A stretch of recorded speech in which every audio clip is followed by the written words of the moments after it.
Good afternoon, ladies and gentlemen. We are going to start the procedures for the second part of today's seminar with the panel Eurozone Currency Crisis, Lessons for Mercosur and China.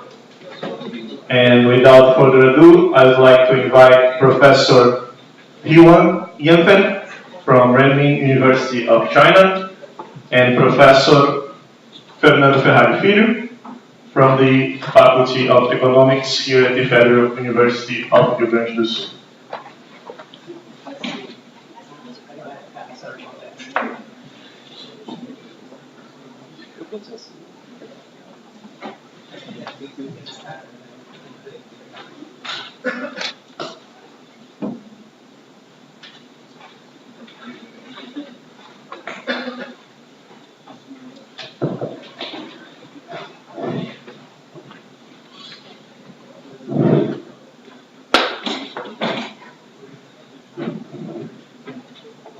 Good afternoon, everyone.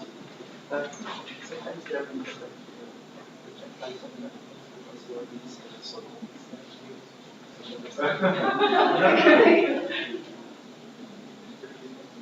afternoon, everyone.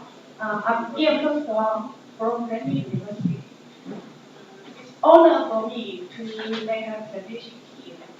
My topic is the German debt brake experience from Mercosur, China, and Brazil. I choose this topic. I think there are two reasons.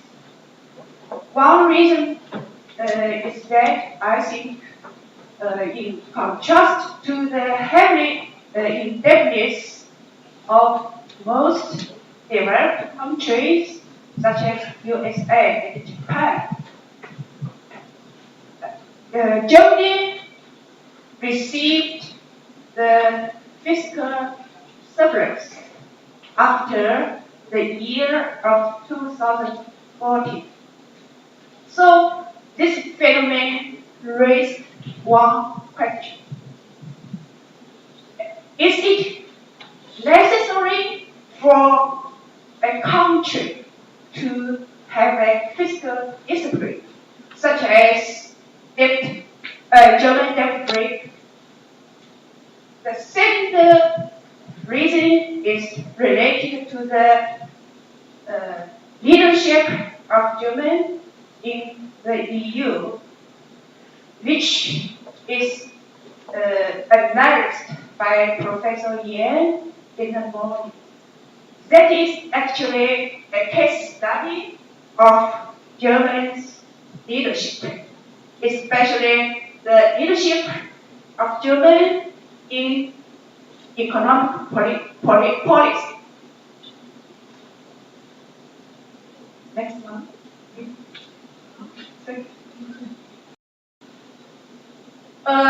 In my presentation, I will give analysis of the definition, the background, the main elements of German debt brake. Then I will analyze the fiscal performance of debt brake in Germany. Then I will give the overview of Germany's debt brake on the effect on the other EU member countries. To sum up, in the end, I will give the conclusion of my presentation.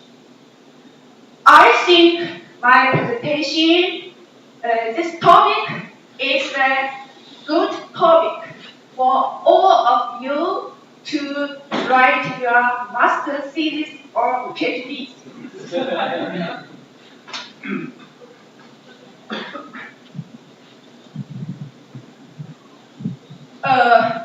At first, I come to the definition of the German debt brake. In the year of 2009, the German Parliament passed a fundamental reform of government borrowing rulers, that is, fiscal rulers, referring to the fiscal deficit. At the federal level, the structural net borrowing have an upper limit that is 0.35 of the GDP. At the state level, starting 2020, after strong recessions, the fiscal deficit is allowed to exceed this upper limit.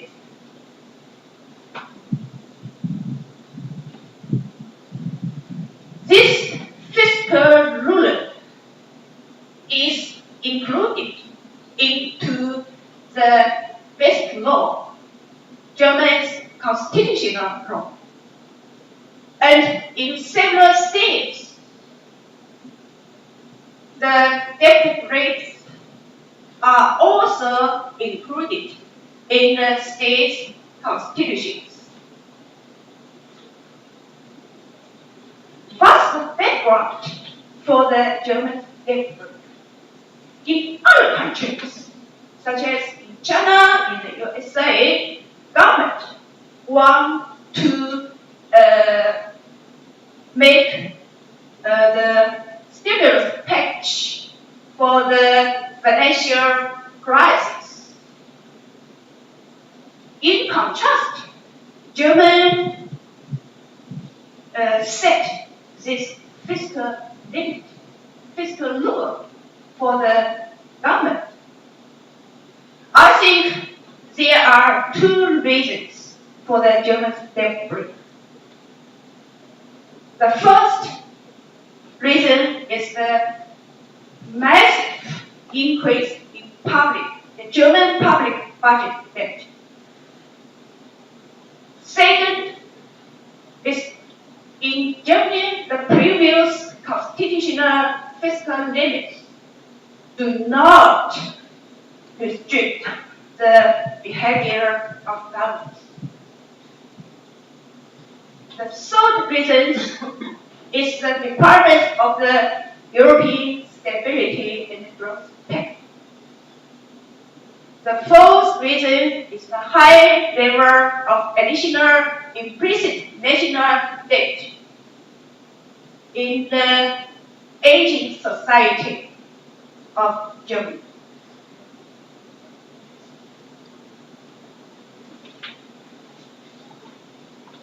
This figure, you can see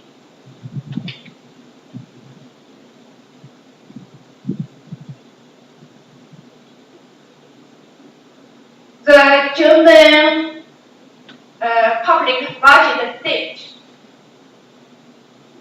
with the item of percentage of GDP went up. And after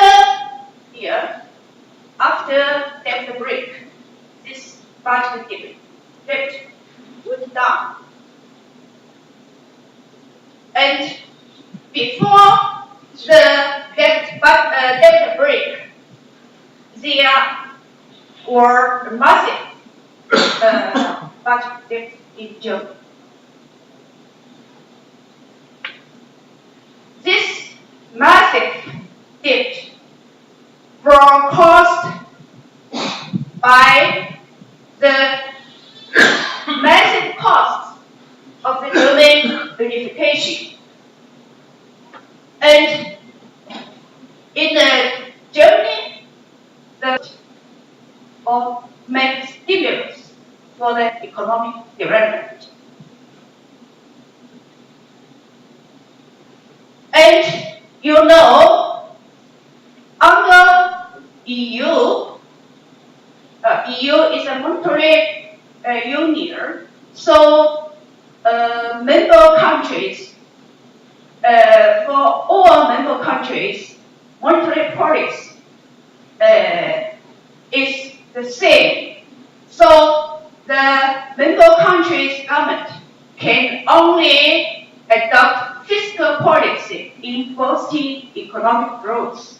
So in almost every country, every member country, just as Germany or Italy, the member country government, I think, expect the fiscal spending to make stimulus for the economic development.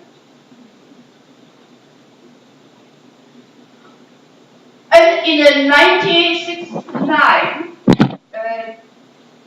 German Parliament passed the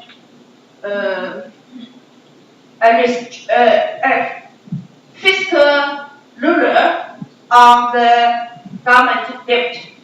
But this previous constitutional limits do not sufficiently restrict rise in debt. I think there are some defects in this old version of the basic law. The first flaw is as long as the deficit did not exceed the amount of public investments, a higher deficit was possible used to prevent a disturbance in recession. And there was no requirement of a corresponding reduction in the public borrowing during economic recovery.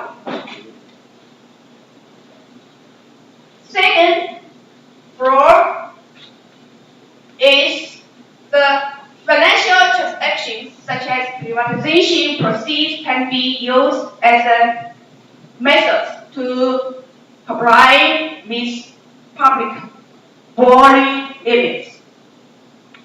And there was no specialized institutions to supervise and control the budgetary behavior of governments.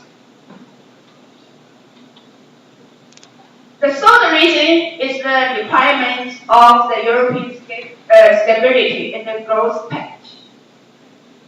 According to European Stability and Growth Pact, for every member countries, there is a limit on government deficits. That means 3% of GDP and 60% of GDP. And in case of having a debt level around 6%, every member country should every year decline with a satisfactory pace towards a level below. In the year of 2009, German government debt to GDP ratio was 69%.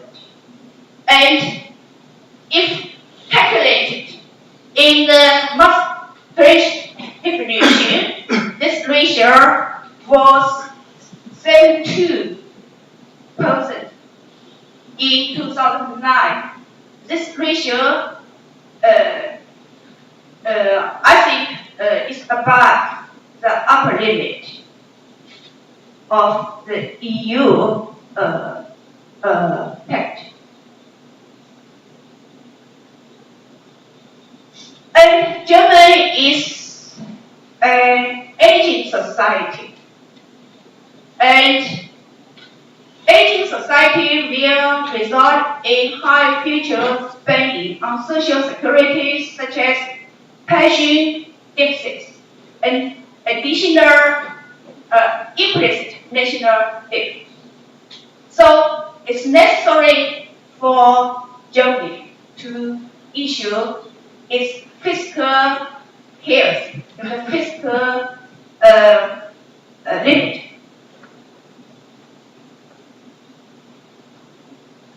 What are the main parts of the debt brake?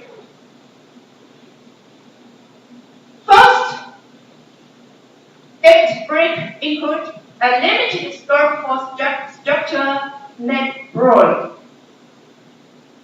Next one.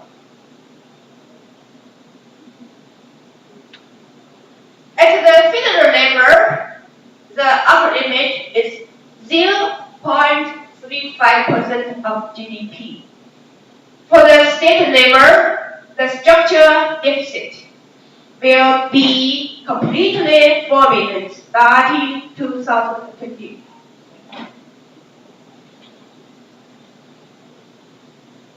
So, for the structural component, maximum structural net borrowing has an upper limit.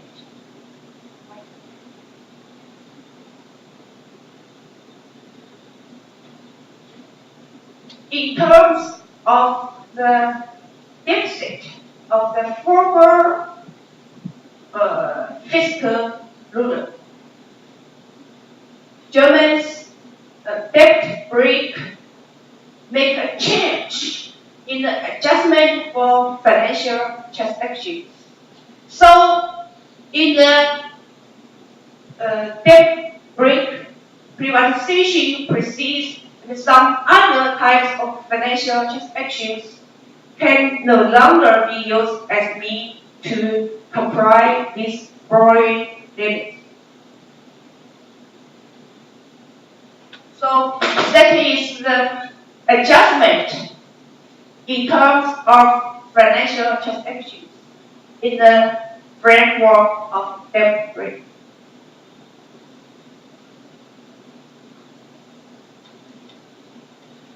In the old region of fiscal ruler, there is no contra account.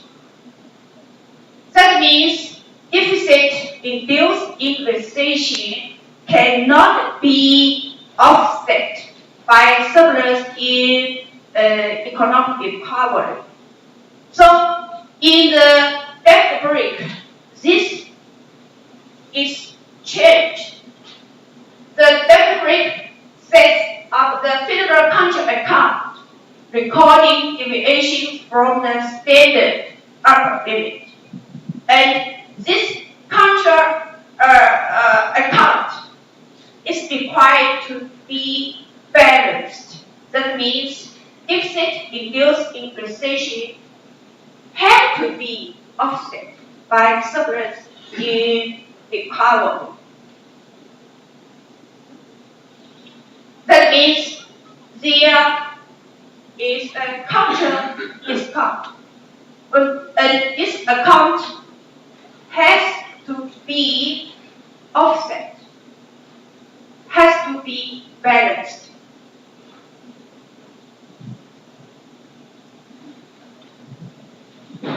And in the framework of Germany's debt brake, there are special exceptions which were formulated in the framework. That means natural disasters, especially recessions. In this emerging situation, the fiscal ruler or the upper fiscal deficit limit can be exceed. But that there is a building repayment schedule. That means in the future, this fiscal deficit has to be balanced in the economic recovery.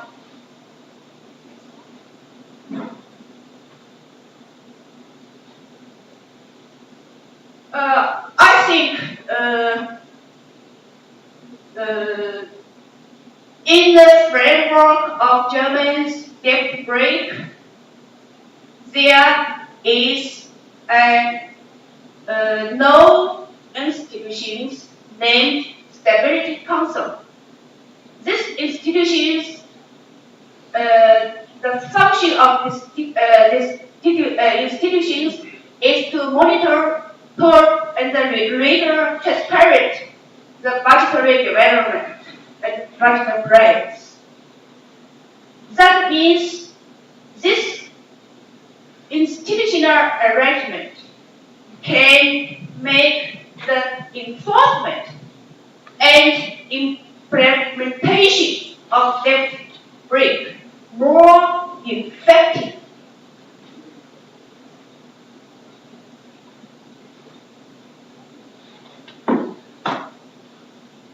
What the German fiscal performance after debt break looked like? What the impact of German debt break on the German's economic development? First, you can see the decline of government debt to GDP ratio in Germany, in contrast to the increase of this ratio in other European countries, such as USA. Second, previously very high deficits fell sharply after the debt break, and budget surplus emerged in 2014. In contrast to the increase of fiscal deficits in other developed countries. And Germany sees a steady growth of economic development.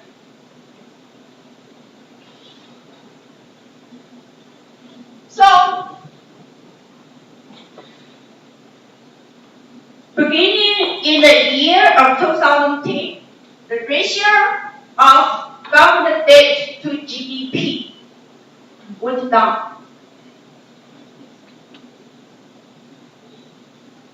That's the picture in the USA.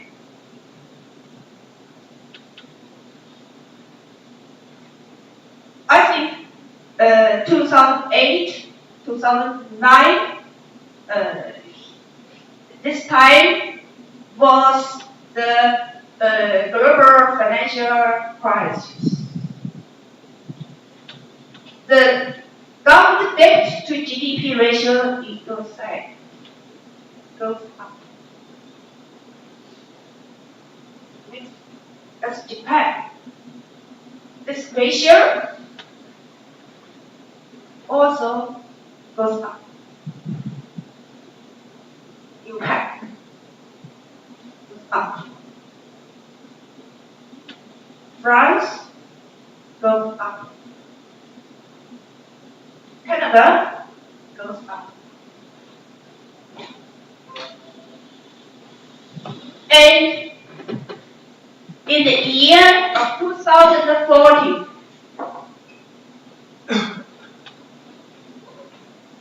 after this year, in Germany there is a budget surplus.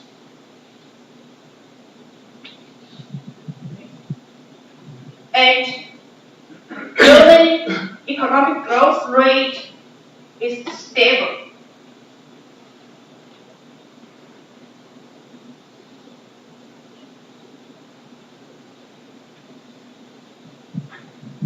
In the morning, Professor Yan analyzed the leadership of Germany in the EU.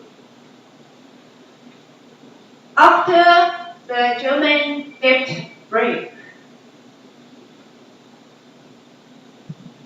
or following the German model of debt brake.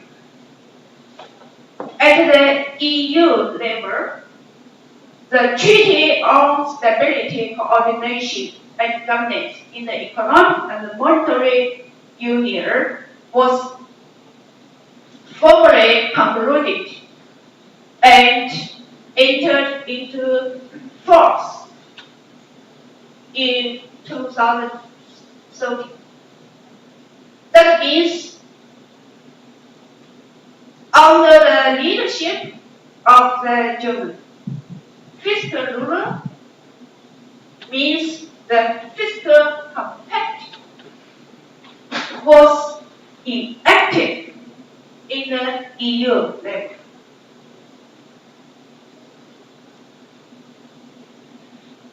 Under the framework of fiscal compact, the fiscal policy coordination and convergence was enhanced. That is part of the reform economic governance framework. Next.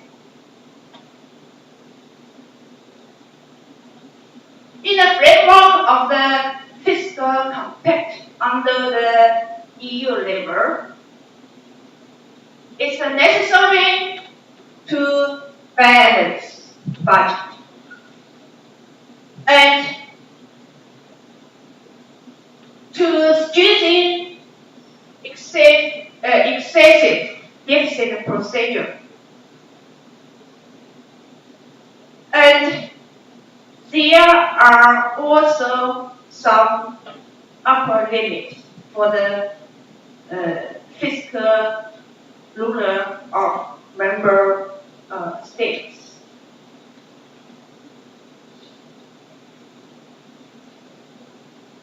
And 25 member countries signed this fiscal compact.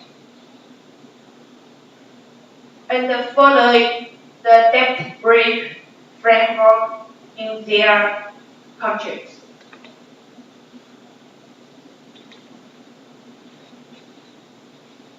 But in the EU level, the implementation and enforcement of this fiscal compact functioned not so good as in Germany. So the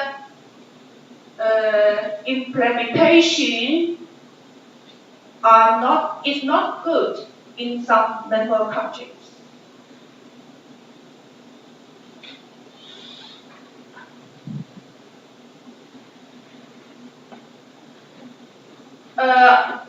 But under this framework of fiscal compact, the government debt to GDP ratio at the EU level is decreased.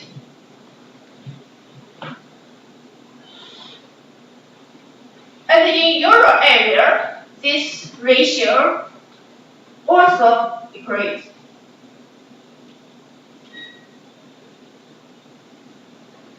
In some countries, such as Greece, Italy, Portugal, there are difficulties in enforcement of fiscal compact. And in these countries, the ratio of government debt to GDP, go up. Next. So that is Greece, and Italy, Portugal.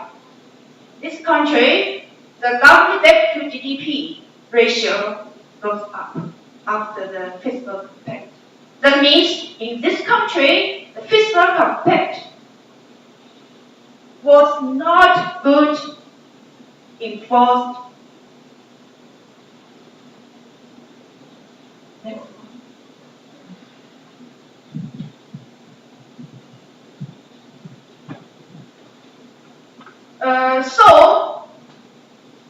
I think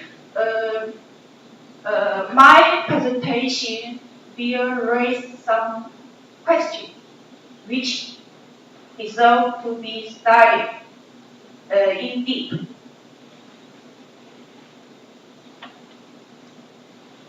In some countries, fiscal ruler can be good implemented, but in other countries, fiscal rule cannot be good implemented.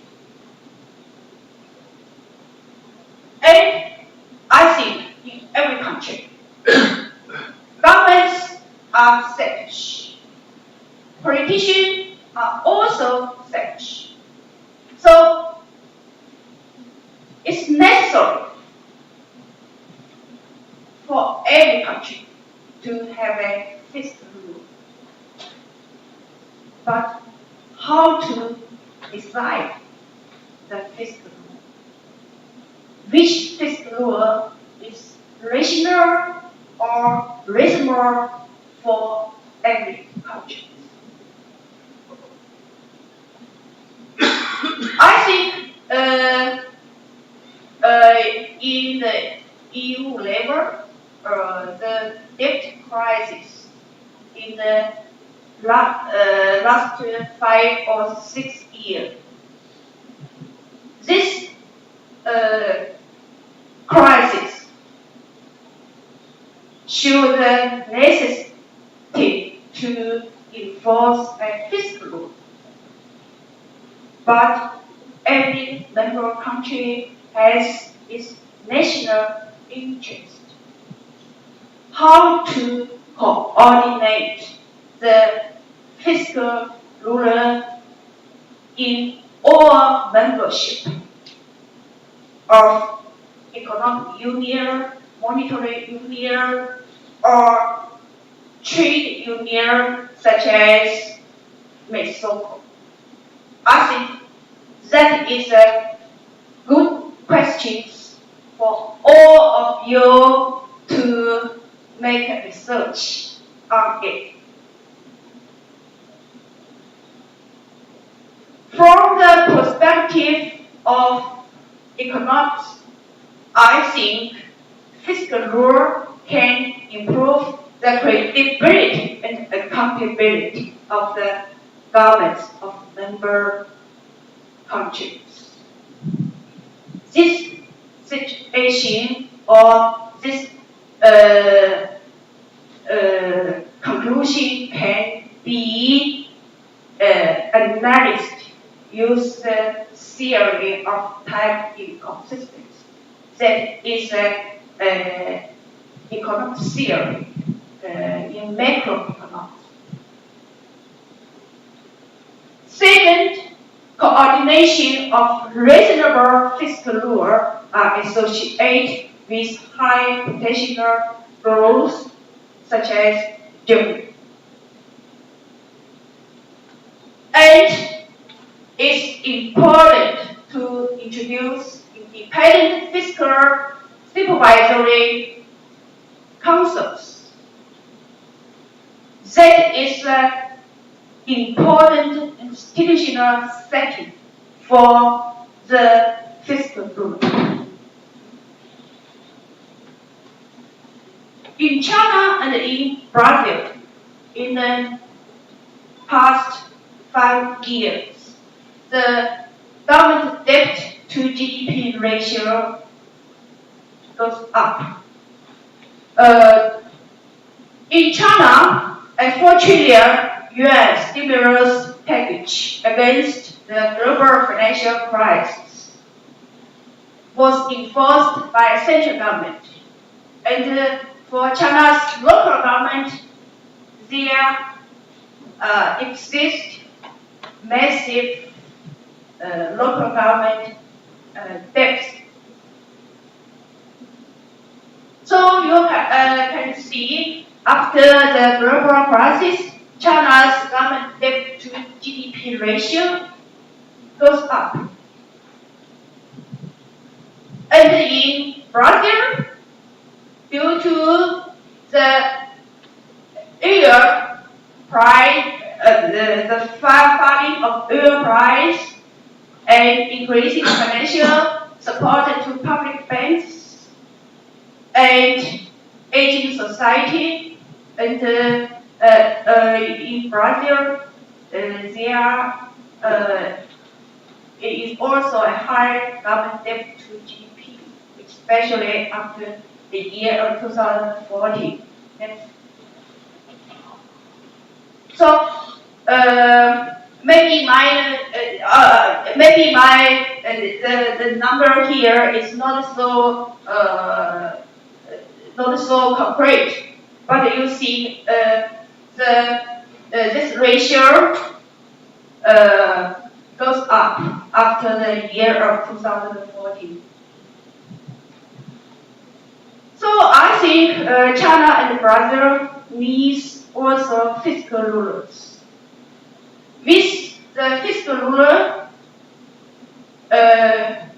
it's important to build the credibility of governments, and it's also a good method to issue the stability of financial sector and the long-term economic growth. And I think in every country, politicians are selfish. So with the help of fiscal ruler, it's important to restrict, to control the politicians' behavior.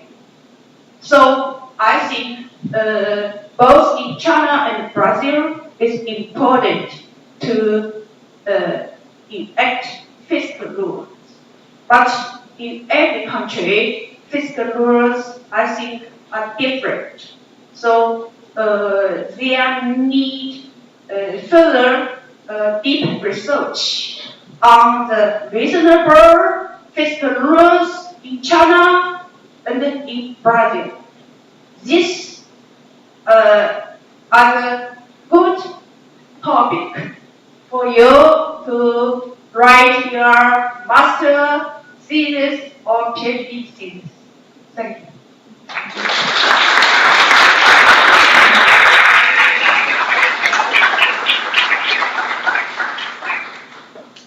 How much time do I have? 20? Yeah. It's possible to talk without microphone. I hate this one. Okay. I can speak along. All right, that's okay. First, I'd like to thank Professor Security and Professor Vicentini is not here for inviting me to be part of this international conference organized by Segov, Nerit, and I forgot another one that is Confucius Institute.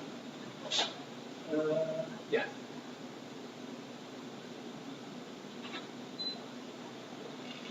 Second, as you can know and as you can observe, maybe you can observe this one after my presentation, when you have 1, 2, 3, 4 economists, you have different opinions. And maybe my presentation will be different from the previous presentation concerning specific the fiscal rule, which is the main point that I like to emphasize. The third one is the fact that I will not talk about euro currency crisis, because I think that we don't have a currency crisis in the eurozone. Currency crisis means that it means a situation in which a country has speculative attack, or you have a kind of balance of payments problem, something like that. You don't have this one generally in eurozone. And then I will talk about eurozone crisis and following the proposal, some lessons for Mercosur. And the last one, the idea that I will present here, I will not suggest you to write a dissertation and to write a thesis, because these are my ideas. Maybe it's a big mess that I will present during this 20, 25 minutes that I have right now. I decided to explore these 1, 2, 3, 4, 5, 6 points. The first one is what I'm calling the macro institutions and policy in the Eurozone. It means new consensus on macroeconomics and the Stability and Growth Pact. The second one is the root cause of the euro crisis. I'm talking about specifically 2011, 2013. The economic impact of the euro crisis, completely asymmetric concerning the north and the south counts. They also have a kind of asymmetric recovery and some additional problems that appear after the European crisis. And finally, the lesson for Mercosur. It means they have not 6 points, but 5 points. When we are talking about the monetary and policy institutions in the Eurozone, we are talking about the new consensus on macroeconomics and the Stability Growth Pact. If you are economists, you know what is the new consensus on macroeconomics. I think that there are a lot of students that were my students during the macroeconomic class. The new consensus on macroeconomics means that you have 3 main equations: an IS curve. It represents the demand side of economy. You have a Phillips curve. It represents the relationship between the demand and the supply side. And finally, you have a Taylor rule that is formed by the gap of the rule, the inflation rule, and the expectation that the market is making for the future inflation, and you have the GDP gap, right? And if you have this kind of model, and the Eurozone adopt this kind of model, it means that you have only one economic policy. Monetary policy is responsible for keeping inflation under control, and you cannot use a kind of flex, despite the fact that you have a flex exchange rate, but you cannot use the exchange rate to improve the economic growth. And you have a fiscal neutrality. This is the main idea that you have. It means that if you want to grow, if you want to push economic growth, you must have a productivity, you must improve the supply side, and so on. And the second argument that used in the macroeconomic model is the SGP, that as it was presented in the previous presentation, it was shown in the previous presentation. You said you have a set of rules to have fiscal and external equilibrium, and to have a kind of, let me go to the last point, to have a kind of monetary dominance. It means that the main important economic policy is only monetary policy. Right? Going to the second part, given that, and I think that this kind of Eurozone model, or macroeconomic model to apply for Eurozone, is responsible, in my point of view, is responsible for the euro crisis. Despite this one, you have additional points that can show why we had this kind of crisis in 2002, 11, 2013. The first one is the fact that you don't have optimal currency area in the Eurozone. To have an optimal currency area, you can follow Mondale, you can follow McKinney, you can follow Kino. You can add different points about this. What does mean optimal currency area? It means mainly factor mobility and openness of markets. It means price flexibility, and it means fiscal transfer within the monetary union. When you analyze, when you check all countries that adopt the currency, the euro currency in 1999, and all other countries that have adopted currency, the euro currency in the last years, you can observe, in my view, that labor mobility is so low, and the degree of economic openness is very heterogeneous. You have countries like Germany that depends of the the net exports. We have countries like Greece that cannot depend on net exports. Price flexibility remains very low. It means that mainly due to the fact that you have a kind of labor institution that push the price not to be so volatile. And it means that you have economic shocks and inflationary trends. The prices in the north is completely different than the prices in the south of the Eurozone. And finally, despite the fact that you have a kind of fiscal transfers, there is no evidence that the European Union budget operates as a stabilizer, automatic stabilizer. It means that fiscal policy doesn't work in the Eurozone. The second point, the macroeconomic institutions and policy, and I'm talking about, again, NCM and SGP, in the Eurozone fail both in terms of promoted symmetric growth and stabilization for the member accounts. I show some graphs after, and prevent the global financial crisis. And at the same time, the economic crisis from becoming the euro crisis. The third aspect, I'd say that the European crisis was struck by the collapse of the superprime financial market, but you have this kind of, it was spread out in the Eurozone due to the fact that you had a kind of, the financial system was in collapse, entering collapse in 2010, and this collapse was pushed the government to support the financial system, and the domestic debt increased a lot. It means that the fiscal deficit and the debt increases due to the fact that you bail out the financial stocks, the financial market, mainly the private financial market. And of course, this kind of bailout was completely asymmetric in terms of north and in terms of the south. Then these are the figures that I would like to show you. The first one is the GDP growth rate. I thought from 1999 to 2016. This economic growth is completely asymmetric. I don't know if can you read this one here? Yeah. You have, let me take the German. This is the brown. I think that this is the brown, I'm not sure. No, this is brown is the euro area, the average of performance. The light brown is German, here. And so on. It means that the economic growth is completely asymmetric. You don't have a homogeneous economic growth around the area. And the dispersion between the economic growth and the average rate is so high. The same way with unemployment rate. The average unemployment rate is this one here.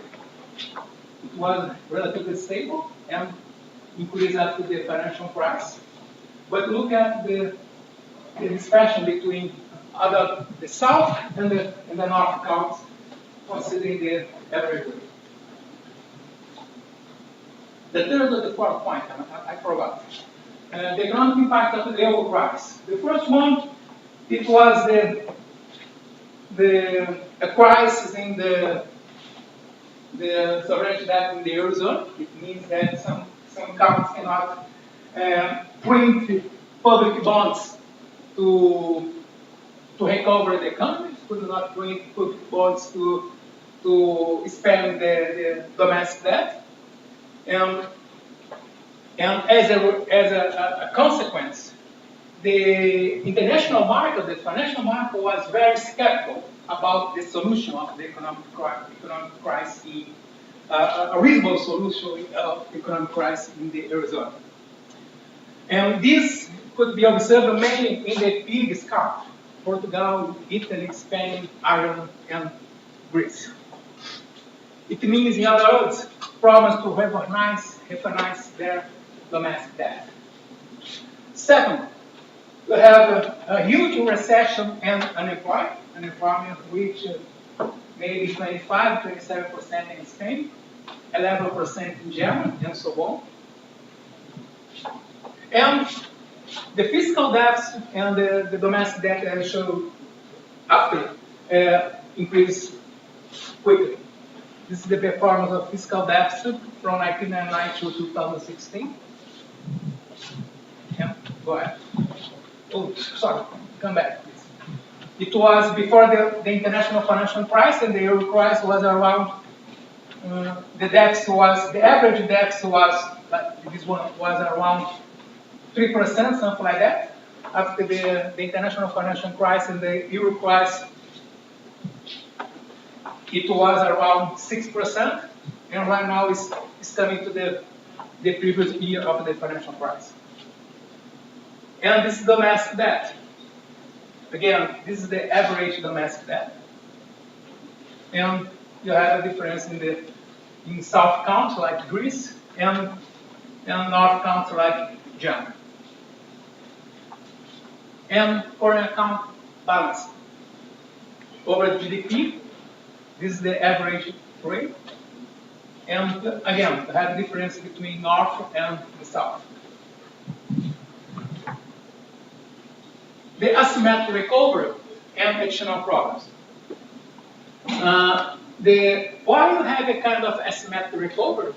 Maybe because you have a troika.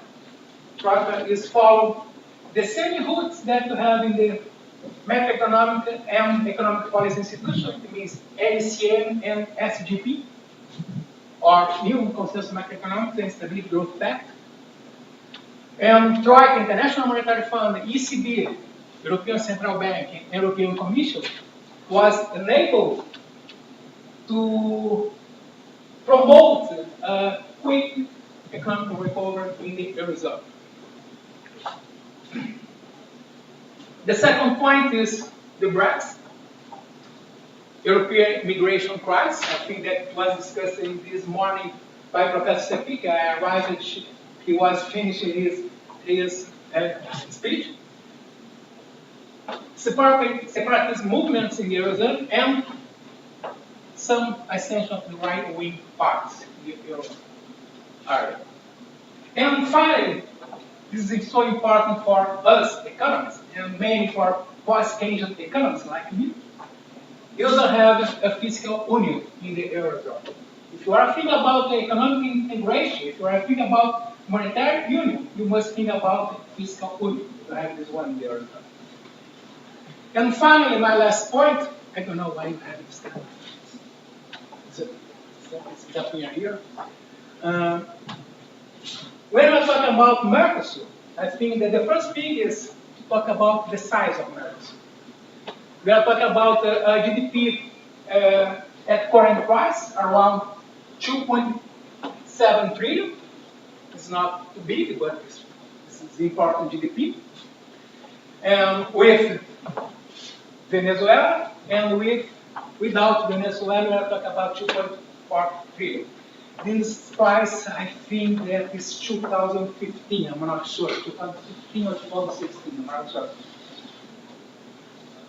And when you talk about interregional trade, considering the relationship between export and imports from Brazil to other members, and from the other members to Brazil, we are talking about between 1991 and 2015, we are talking about an increase around 400% during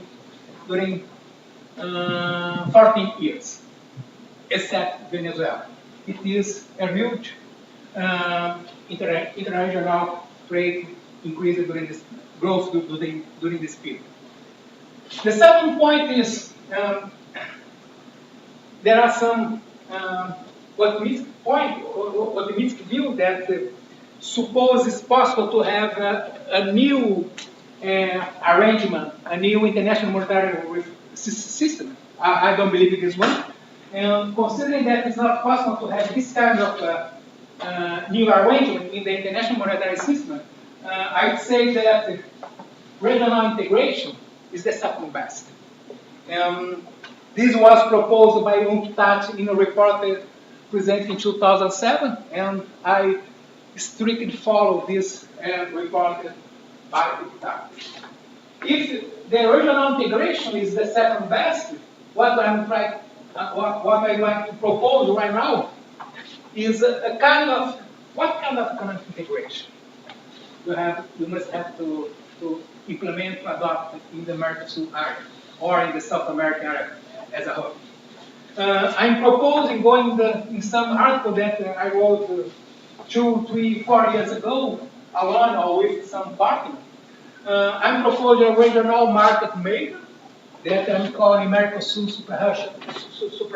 Super-Regional Board, with political and economic powers too. Almost there. Introduce some common rules for macroeconomic policy.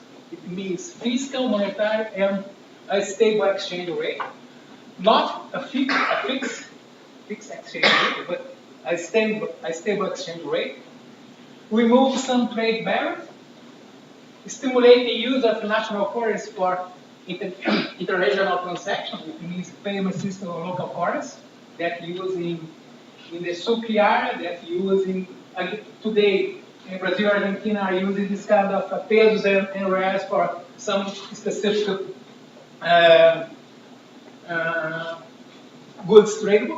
trade goods, and implement fiscal transfer to mitigate structural disparity. It means a kind of generalizing the idea of a structural converse fund that you have in Mercosur. Manage foreign reserves and capital control.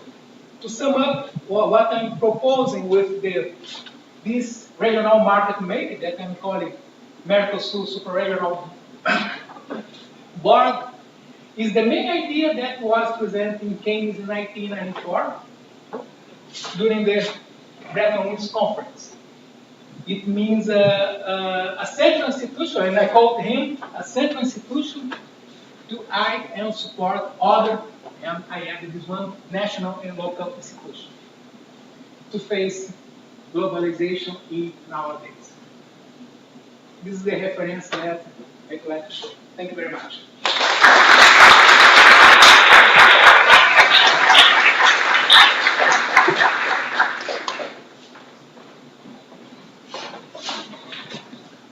20 minutes, exactly on the dot. I would like to thank Professor Guillen and Professor Ferrari for their presentations and immediately open the floor for questions and the debate.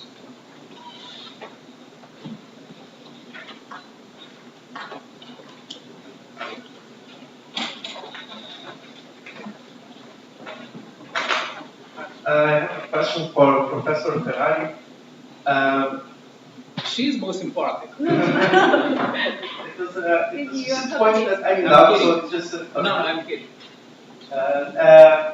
You were explaining to us what was the reason for the failure of macroeconomic policies that were implemented in Europe.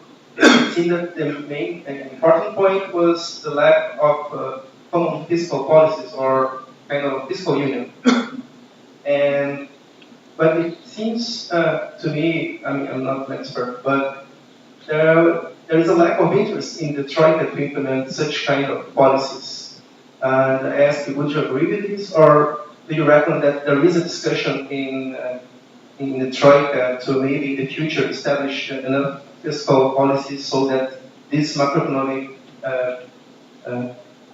concepts could be applied in Europe? Do we collect some questions? And yes, we can collect them.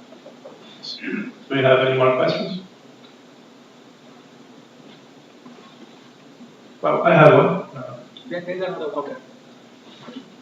Wait your turn. Thank you very much.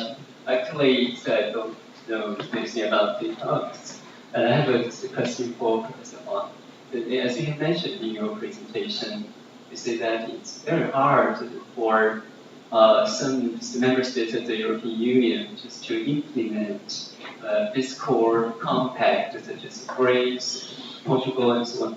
So would you like to just give further explanation on that point? Thank you very much.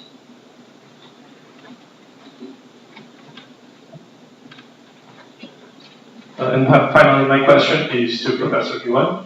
One of the main talking points economically for the past couple of years in Europe has been the emergence of mega-regional agreements, such as the Transatlantic Trade and Investment Partnership, TTIP.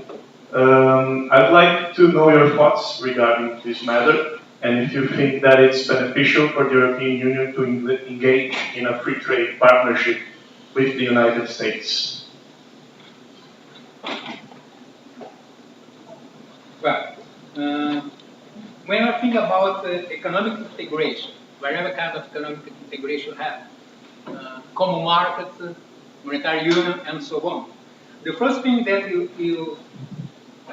have to consider, in my view, is the economic model.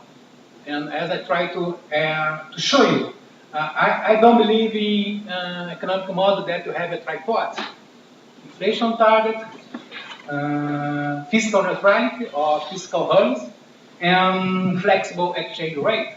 This is the first point. When you look at the Eurozone, maybe it works for Germany, it works for France, it works for Netherlands, but it doesn't work for Spain, for Portugal, and so on. Why? Because I have a symmetric economic behavior among the countries. Going to the second part, Troika follow the same structure, follow the same roots of macroeconomic model. You have a kind of flexibility due to the fact that the economic crisis was so huge, but was was only an exception during the huge economic crisis that we had. IMF, the European Central Bank, and the European Economic Commission follow the same rules of the macroeconomic model that was adopted in 1999. This is the point. If you have this, again, if you have this kind of so tight economic policy, you don't have flexibility to have a fiscal policy, counter-cycle fiscal policy. You don't have flexibility to have a cheap monetary policy. For the EU to achieve fiscal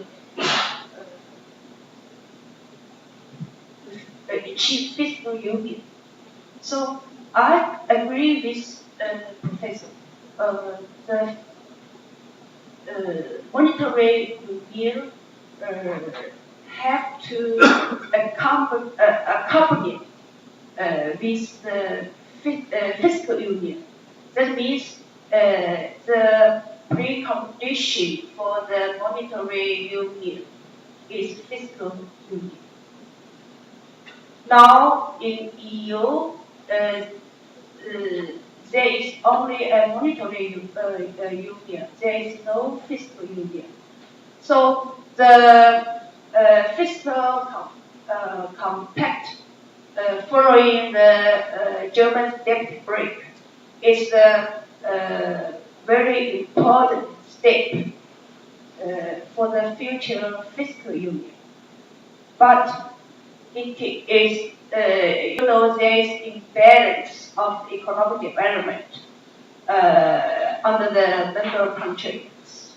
So it's difficult for the some member countries with weak economic structures, such as Greece and Portugal, Italy. So that is the interest conflict under the different member countries. And under the imbalanced development of economic development, I think there are huge difficulties in developing the fiscal rules. So, from the national interest of the countries such as Greece and Italy, to boost the sluggish economic development in this country, I think with an economic fiscal stimulus package maybe is better for the economic development in this country. But I think Germany played an important role in EU.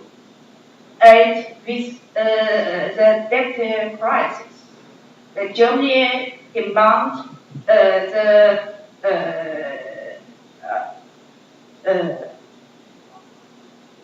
austere fiscal policy in this country, just in the as the same as the debt break in Germany. So it's difficult to enact a fiscal compact in Greeceland, Portugal, and Italy, these countries. So there are much more dilemmas on the EU member countries.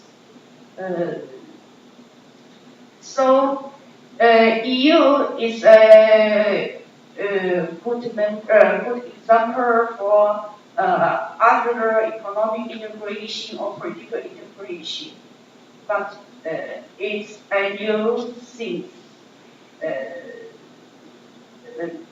Much more phenomena need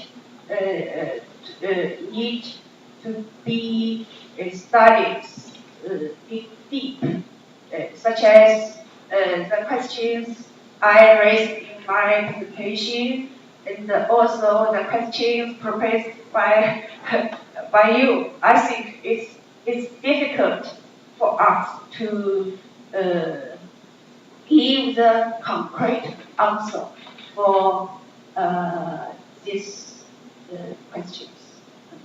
I want to make further research. I hope all of you make further research on this topic. Thank you. May I clarify one specific point? Let me just clarify my view about the fiscal policy, right? As a macroeconomist, you have to forget about exchange rate policy. You have two main policies, monetary policy and fiscal policy. Both are so important, but if I have to choose one, I have to choose fiscal policy.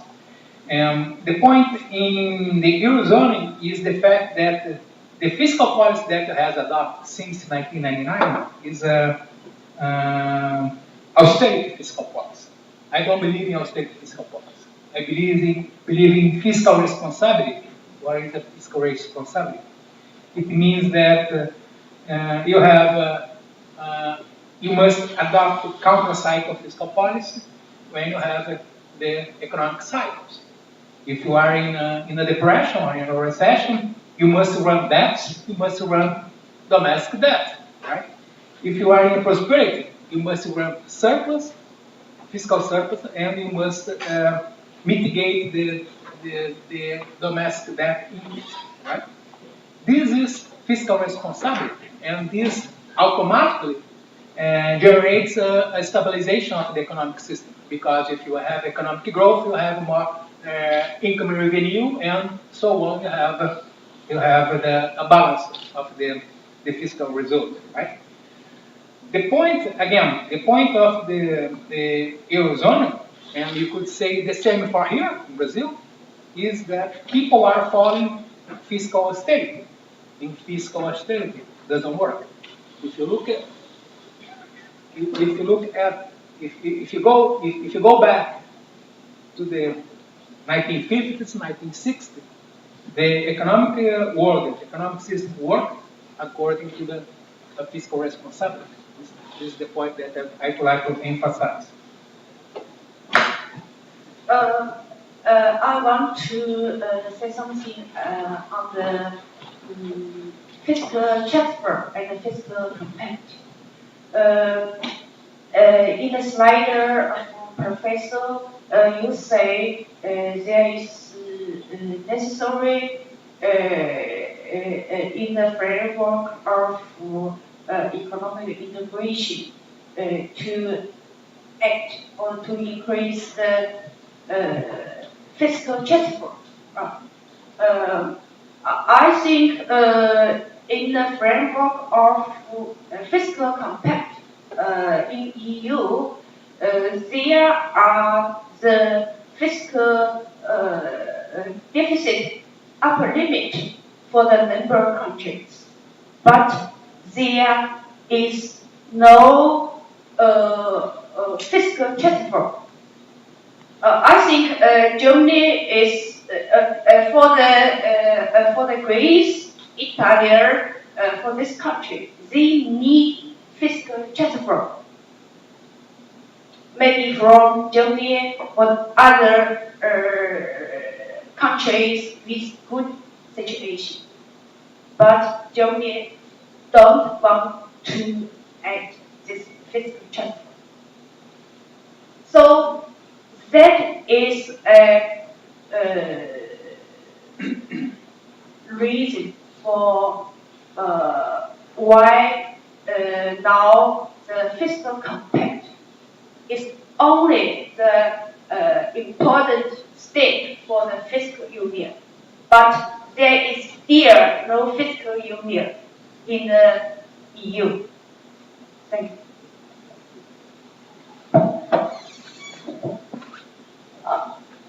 Thank you, Professor. Do we have another round of questions? So I'd like to bring this panel to an end and invite all the professors to join us for a quick coffee break in the first part, in the annex room. And we'll be back in 20 minutes for the final panel of today's event. Thank you.